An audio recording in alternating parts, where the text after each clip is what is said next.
Cables are one of the most quintessential elements in producing an event. Imagine all your production gear as dots. Your PA system, your lighting, your video. You can have all of the fancy gear to produce the coolest show you could ever imagine. But without anything to bring them all together, there is no show.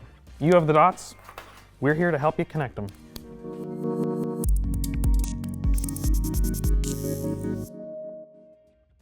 In the world of event production, there are so many cables you'll encounter, each one designed to do a specific job for a specific situation. Cat5, NEMA, PowerCon, XLR, DMX, True One, the list goes on.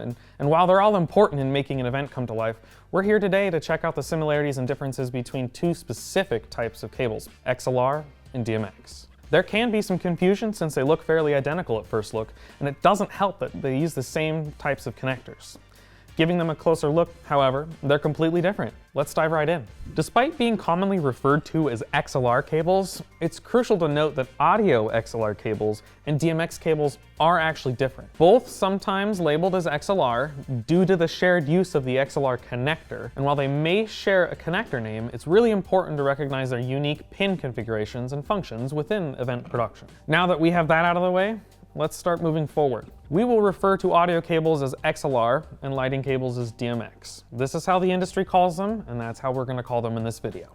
XLR, or if you're a nerd, external line return cables, are the industry standard for transmitting an audio signal from a source to a device. For example, a microphone to an audio console, or an audio console to a speaker amplifier. Let's demystify the cable by taking a look at its anatomy.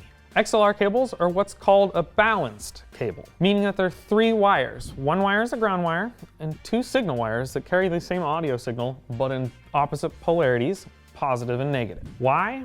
Let's explain a little further. You have a microphone that is sending audio through the XLR cable, but while it travels from one end to the other, interference and other unwanted noise gets introduced to the cable from the surrounding environment. So to remove that noise as best as possible, another copy of the same signal, but inverted, must travel through the cable. When they both reach the end of the cable, it will effectively cancel out that interference, and you end up with a nice, summed up, clean signal. Be aware that the audio gear that you're sending it to also needs to be balanced as well. Otherwise, it won't flip the polarities of the signal going through the connectors, and you risk picking up those pesky ground hums and electrical interferences, amongst plenty of other things. The innermost part of the XLR cable are the two conductors, made up of a twisted pair of copper wires that moves a positive and a negative signal through the cable. These two conductors are twisted together, helping reduce any unwanted noise or interference getting to that signal. This is the part of the cable where the energy of the audio signal from the microphone is moved from the source to a piece of audio gear. Outside of the signal wires, there's insulation and some filler material, usually made of typically rubber or PVC,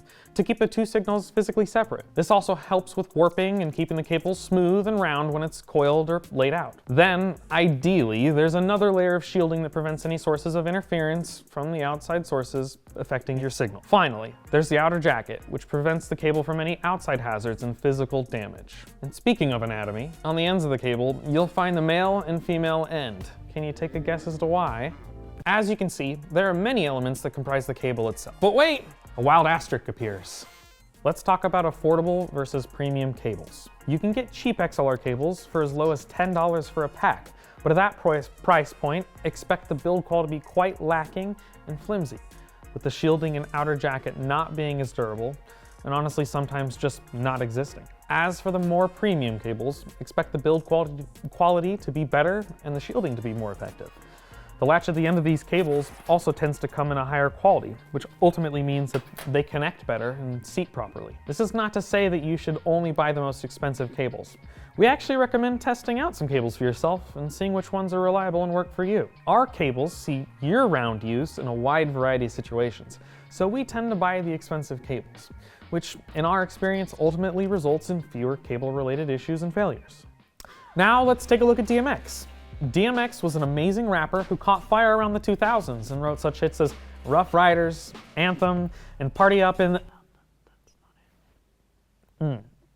DMX, the protocol, stands for Digital Multiplex and was created in 1986, becoming the industry standard soon after for digital communication protocol controlling multi-parameter devices like automated fixtures, effect devices like foggers, hazers, strobes, and other related equipment. It allows lighting controllers to be able to send data through the cable in order to communicate with various lighting or effect devices. What kind of data?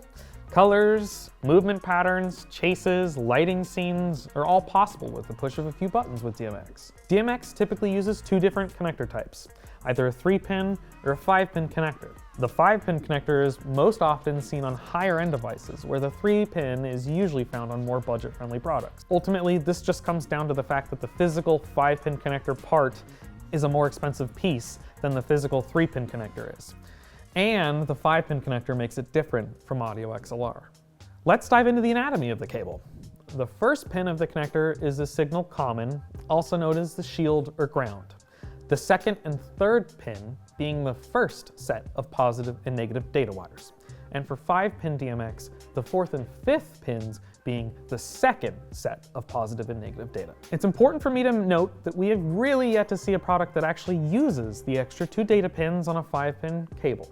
In fact, not even all cable manufacturers connect those last 2 pins on a 5-pin cable. That's how little it really gets used. The official DMX specification does list those 2 pins as optional, so it is there, though not even something like RDM utilizes those extra pins. These cables are also still susceptible to interference or signal degradation over long cable runs.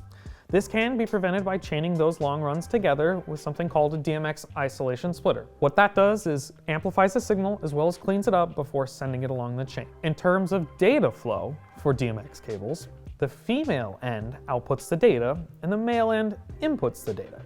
This is super important to remember when you're installing or setting up both audio and lighting equipment together. I can't tell you how many times I've watched somebody connect 20 or more LED lights together just to start all over again because they ran the DMX cable the wrong way. So the big question is, can you use these cables interchangeably? The answer really is, not really. You can do it in an emergency, but it is not recommended.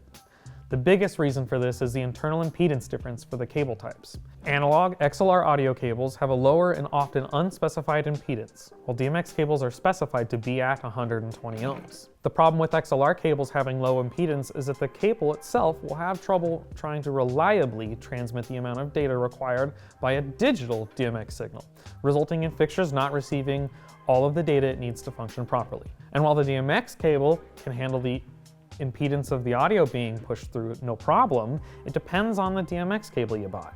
In shorter runs, it can work. However, the longer the run, the more risk you take, the difference of impedance can cause problems. If you have no choice but to use 3-pin DMX cable with XLR cable, it can be done and the signal may go through. But understand that it may not come out to be as clean as you want it to be. Make sure you isolate the cable, run it separately, clearly label it, and run it away from anything that may cause noise and electrical interference. TLDR, keep XLR to audio and DMX to lighting. That's it for this video. For more tutorials, gear breakdowns, and all other things event production related, check out the rest of our channel. Also, be sure to like and subscribe so you're kept up to date on our newest videos. Also, hit up the comments. If you got any questions, throw them down there. See you later.